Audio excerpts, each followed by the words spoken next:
Hi guys, welcome to my channel. ఈ రోజు మనం కొన్ని మొక్కలు మన ఇంటి పరిసరాల్లో పెంచుకుంటే పాములు అనేవి రాకుండా ఉంటాయో దాని గురించి మనం తెలుసుకుందాం.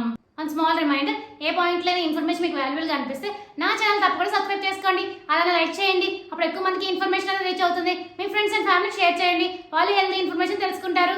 ఇంకా లేట్ ఎందుకు మన టాపిక్ లోకి వెళ్ళిపోదాం.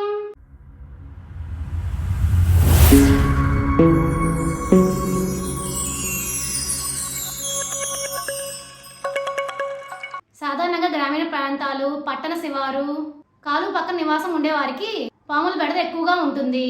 చుట్టుపక్కల పొలాలు, చెట్ల నుంచి ఇవి ఇంటి సమీపంలో కొన్నిసార్లు ఇళ్లలోకి వచ్చేస్తూ ఉంటాయి. అయితే కొన్ని మొక్కలను మన ఇంటి పరిసరాల్లో పెంచుకోవడం వల్ల పాములు అనేవి రాకుండా ఉంటాయి.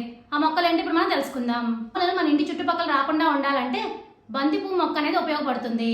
బంతిపూల నుంచి వచ్చే వాసన పాములను తరిమి కొడతాయి. అందుకే కొందరు రైతులు పంట చుట్టూ ఇంటి దగ్గర బంతి చెట్లను పెంచుతారు.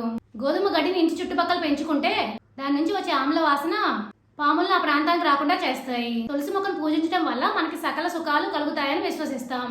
అలాగే తులసి మొక్కలు మన ఇంటి పరిసరాల్లో ఎక్కువగా ఉంటే వాటి నుంచి వచ్చే వాసన వల్ల పాములు అటు రావట.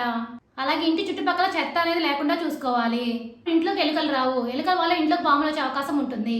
ఇప్పుడు అర్థమైంది మీ అందరికి ఎలాంటి మొక్కలు పెంచుకోవడం వల్ల పాములు అనేవి రాకుండా ఉంటాయనేది. For more videos please like share subscribe my channel. Thank you for watching my video.